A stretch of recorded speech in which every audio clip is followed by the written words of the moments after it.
Welcome to the Bad Boss Journal, the dope podcast where you can anonymously say exactly what you think about your bad boss, toxic work environment, and find out how to handle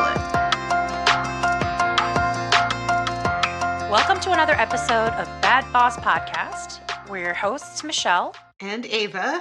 This week we have our guest Mary with us, and we're so glad that you can join us. And would you please tell us about your bad boss story? Sure. Thank you for inviting me, Michelle and Ava. I appreciate the opportunity. Of course. I think a lot of people have issues like this and don't know how to handle it, so it's great. As I had mentioned, I've actually had several bad bosses, but I'm going to pick one in particular that I think, because the ultimate outcome was a good outcome for the employees, I think that's good to hear. So I worked in the environment with somebody. He wasn't my immediate boss, but he was my boss's boss. And we all sat in the same area. And he was a very demanding person, very sure of himself, very cocky, and did not really respect anybody. You know, it would be nothing to be in a meeting with him and he'd make people cry. In fact, I was in one meeting that he came into. He was always late. And there were actually a bunch of litigators in the meeting. And if you've ever worked with litigators, they have extremely thick skin. And when he walked out, they were speechless. He brought them to his knees. Wow. And this had been building up over time. You know, there was an incident where myself and two other people did not create a problem, but we volunteered to resolve it. We gave him an update, and he sat there and yelled at us and belittled us the whole time.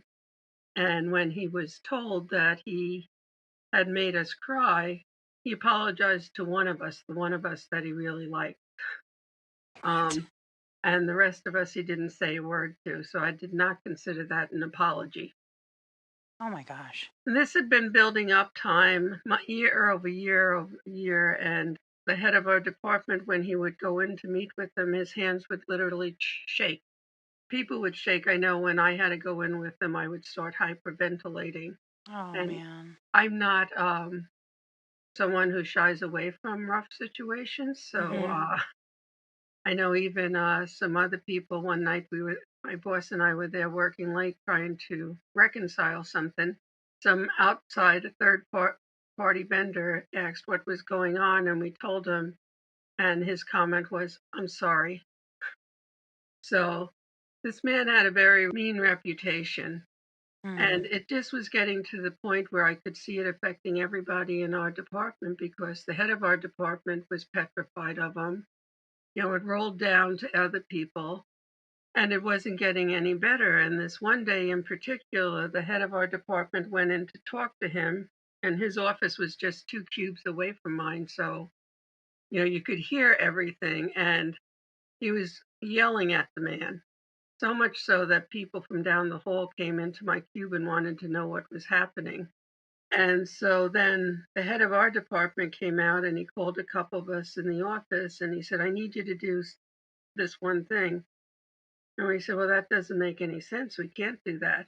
We went back and forth and I thought, well, maybe I'm misunderstanding. So I sat there for almost the whole day trying to figure out what they were asking me to do. And then I kind of got to the point where what you're asking me to do is wrong. And so that's what I told my immediate boss, is not my boss, is that, no, what you're asking is wrong. It can't be done, and I'm not going to do it. You know, and he was fine with it. And I knew it wasn't him asking, is he was just kind of desperate to take care, protect himself. Right. So where I work, we have a very strong ethics department. We have hotlines and stuff, and I know some of the people that work there. And I had previously had a long conversation with several of them and said, am I crazy? Am I just being too thin-skinned and stuff? And they said, no, based on everything I was telling them, plus his reputation, they felt that I had a legitimate grievance. So when this last episode happened, I thought, well, this is it. I mean, it's one thing to scream and yell at people, but it's another thing to ask people to do something they shouldn't be doing. Right. And I'm strong enough to say, no, I won't do it. But I know a lot of people in that department were not strong enough to do that. So I felt also to protect them going forward, I had to do something.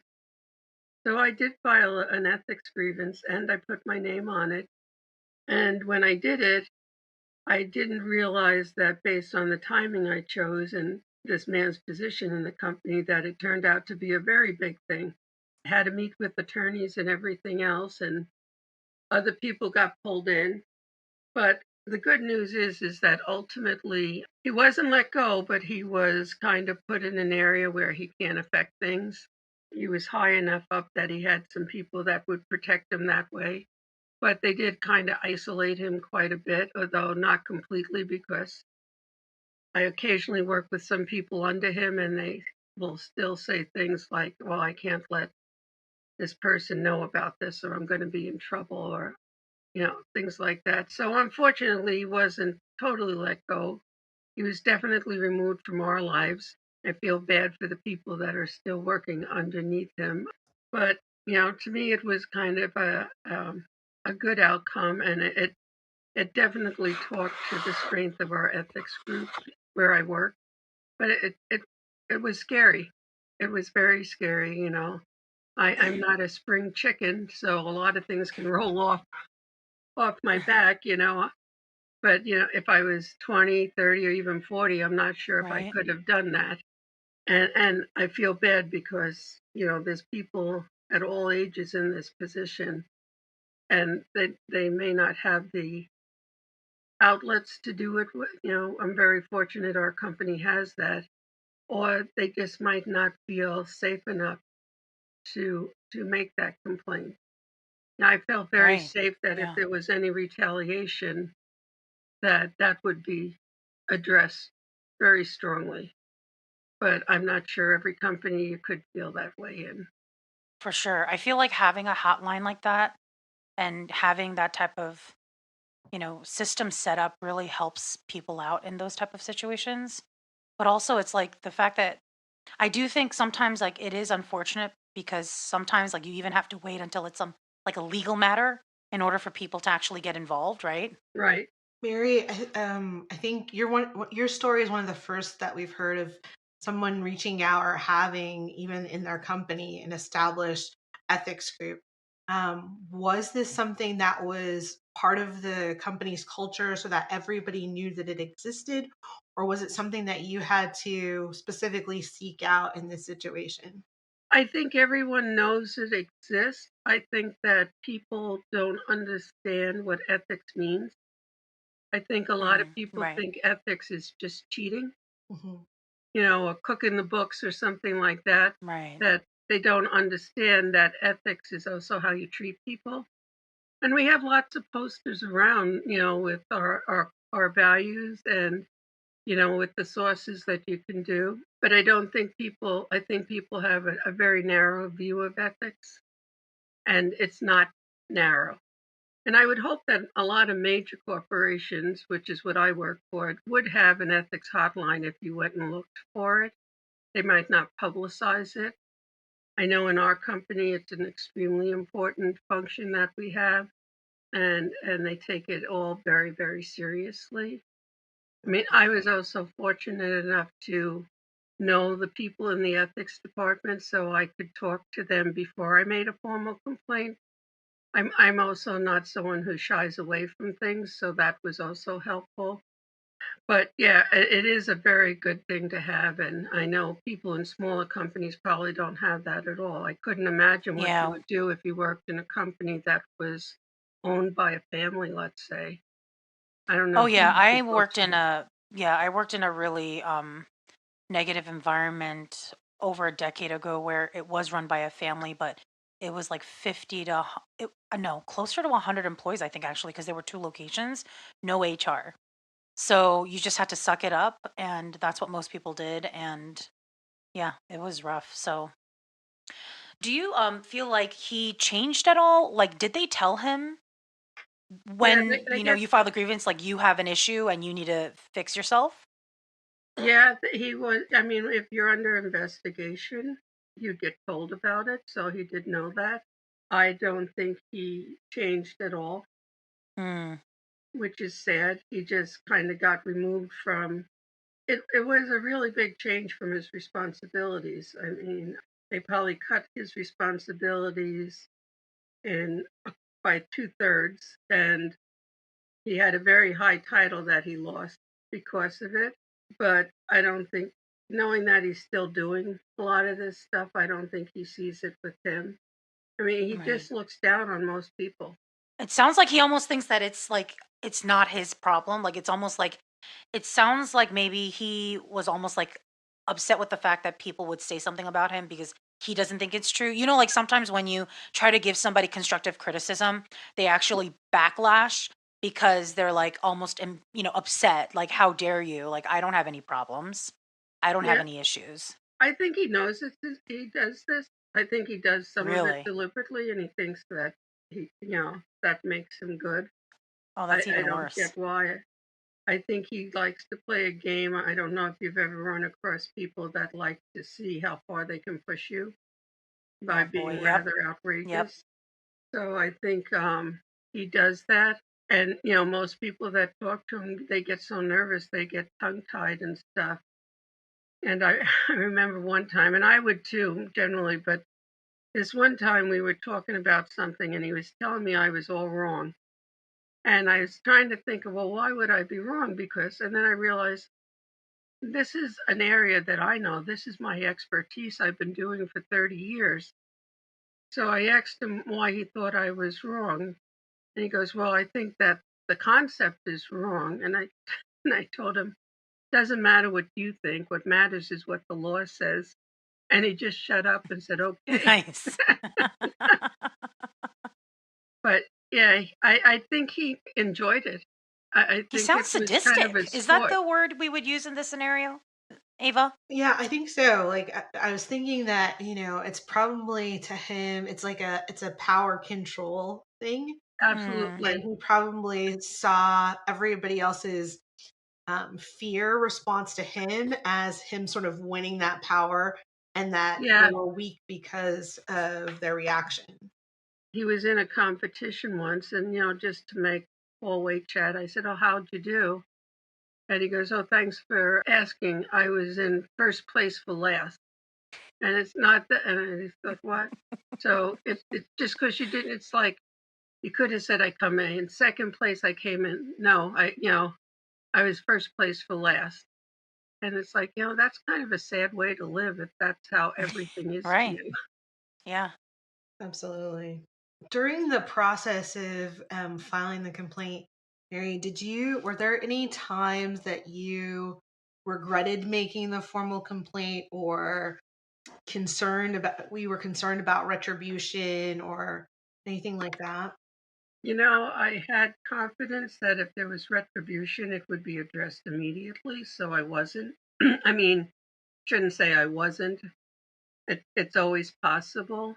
I found out that somebody rather high up knew about it, and I had actually, I remember he almost never came on our floor.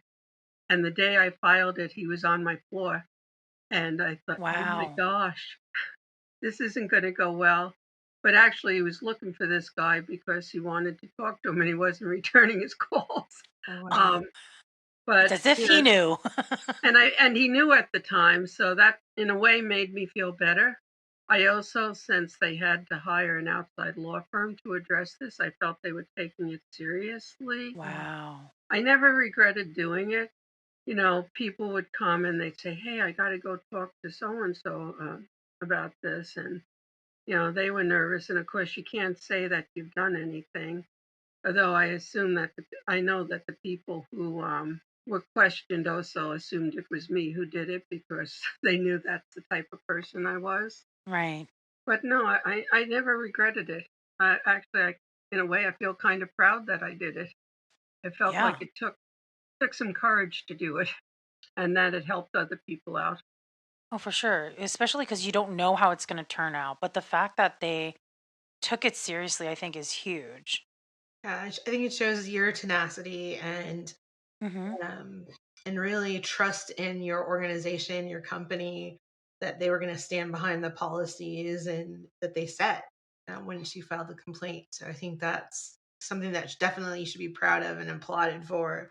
You mentioned that you don't know if you were younger whether you would have been as compelled or had the courage to do it. Why do you say that? I guess. I think the way I think it, I felt like at the time I didn't have much to lose, you know, Right. where if I was 35, 40 and building a career, I might have felt more like I had more to lose. Hmm. I was so I am so well established in my career. I don't feel that. And maybe that was foolish, but sometimes you have to do that. But I don't know. And, I was always raised to do the right thing, even if it was hard. And a lot of times doing the right thing is very hard to do. I think we've all seen a lot of that in the last 18 months where doing the right thing, people will be more of a Yeah. follower than to change things. Um, Hmm. Oh, I think it's ideal. I mean, I think that, I mean, it's great how they started off with, getting lawyers involved and taking this really seriously, but it is a bit unfortunate that they continued to keep him on and have other people suffer through it. And, like it's one of those things that if, unless he did something again that is like illegal, yeah, where it is big enough, like they're still going to have to suck it up, right? Like they have to still deal with him having these power control issues and, making people cry and just pushing the envelope. And as long as he's not doing anything illegal, I feel like that's a bit unfortunate. But overall, the fact that you were able to get some serious change done, at yeah, least for your department and kind of help it in that way. yeah. And I don't Um, know if they kind of keep an eye on him after this, how all that mm, works. I hope that somebody is checking in once in a while. But of course, if nobody says anything, there's nothing they can really do. yeah. right. But it also, I would imagine, even if they're not necessarily checking that, maybe he was warned that, one more complaint or something, you Yeah, know what I mean, that comes across and that's it, and we're cutting ties. You would hope that that was kind of put as an ultimatum towards him that, if you cause yeah, the company any more problems in this lane, that you're out. Hmm. yeah. I'm sure they did, and they put him under a senior leader that won't take any nonsense. Oh, And my nice. guess is they hadn't really gotten along in the past, so if they weren't going to get rid of him, it probably was the second best place for him. Right. Right, right. You made me think about something when you were talking about answering about being scared if the younger you, if you hadn't been so well established. And I was thinking about this because a lot of times in job interviews people are asked what their strengths and weaknesses, and if they previous left a job or had some sort of bad situation, they're asked about those things. And I was thinking about how in this situation, even if you had been retaliated against and had to explain this in a new job interview.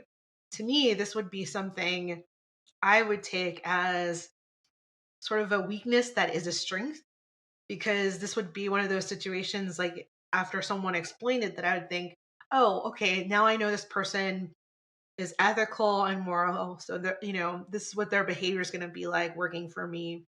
And they're not going to be a yes person. They're going to be somebody who's going to tell me the truth and not tell me only what I want to hear.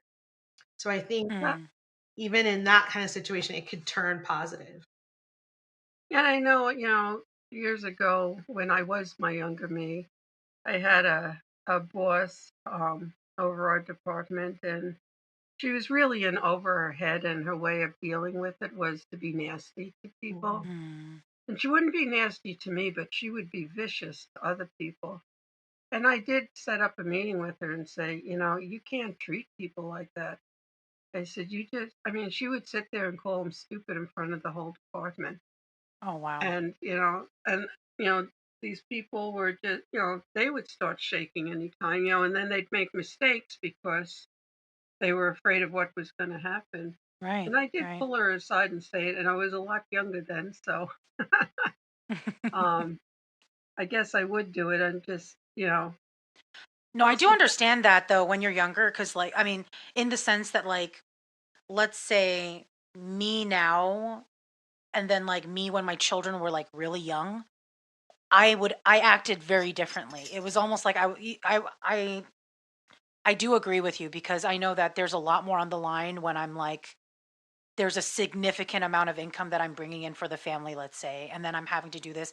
And if I can't find something else, what do I do? Right. So, Mhm. yeah, I can definitely see that being something for me. Like, I feel like I do, as I get older, I stop caring as much about certain things because I realize it's not as important, yeah. like yeah, I do feel like I do get more courage as the years go by because I'm starting to realize what is truly important in life and what isn't, and how I want to feel in life and how I don't want to feel, especially as you go through all of these stressful or, different situations that you have to work through.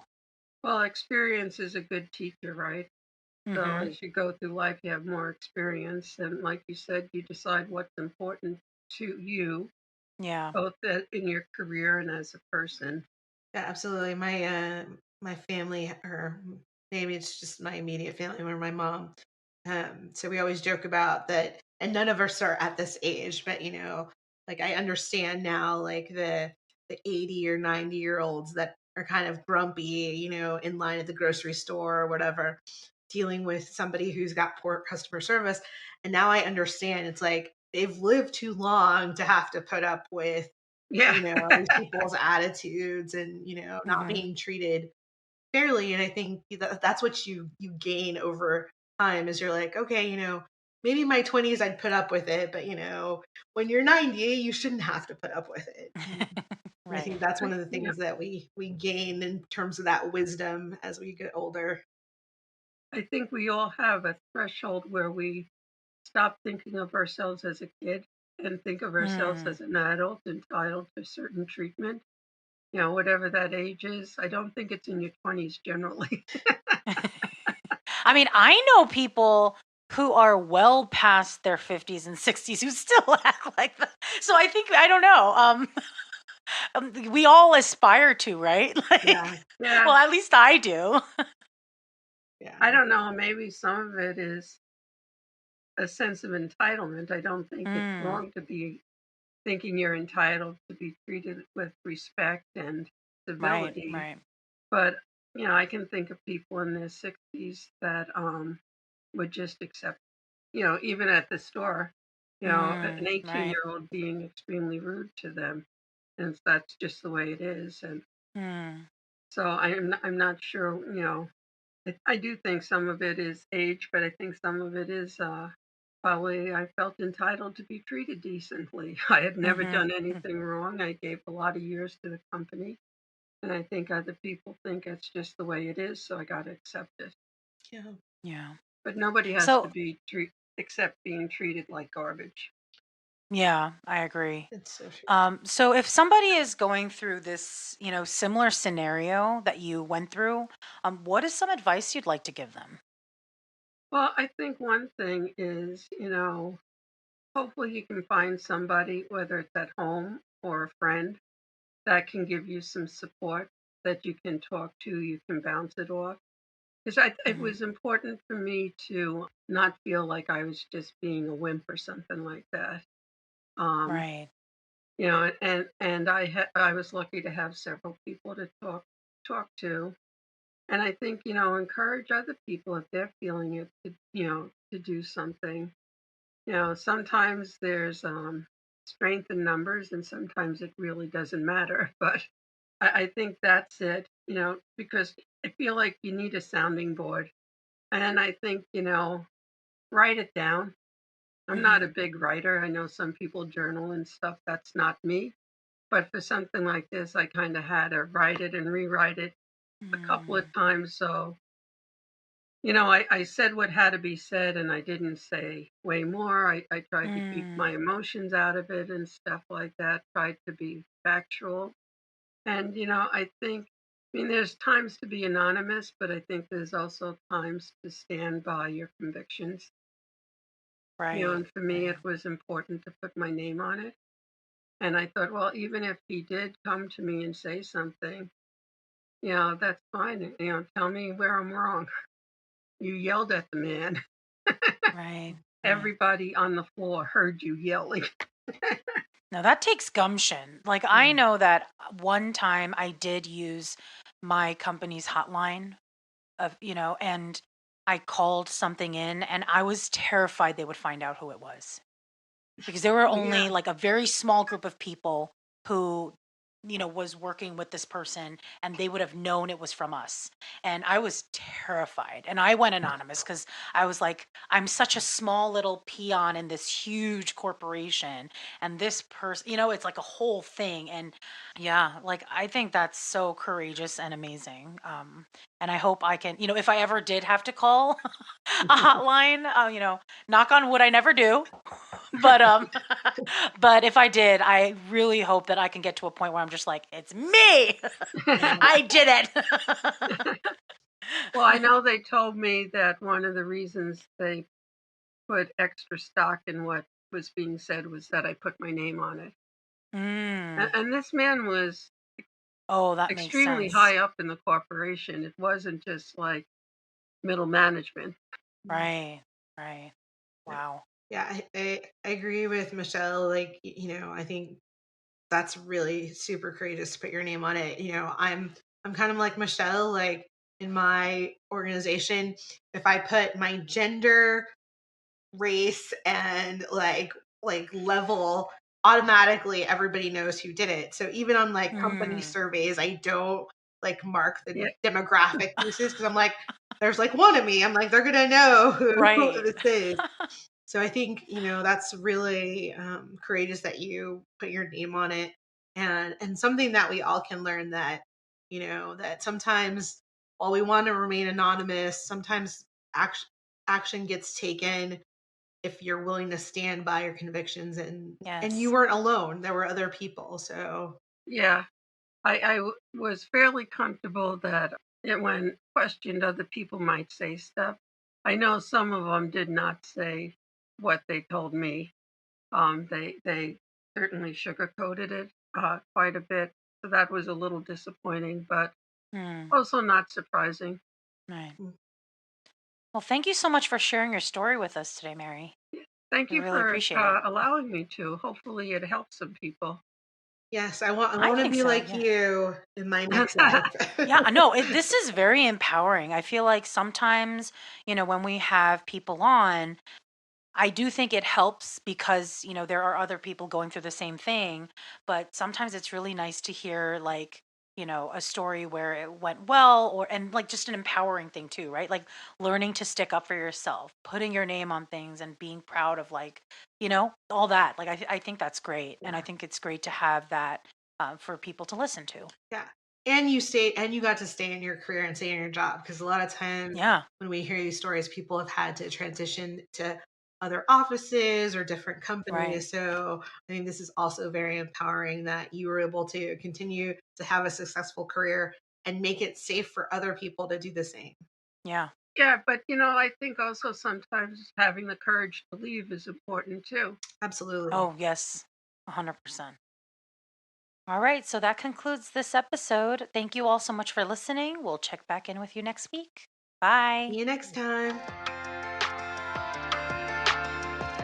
Do you have a bad boss experience you'd like to share with us? Visit our website, thebadbossjournal.com, to submit your story. You can also support our show by checking out our merch and more on our website. Thank you so much for listening to the Bad Boss Journal.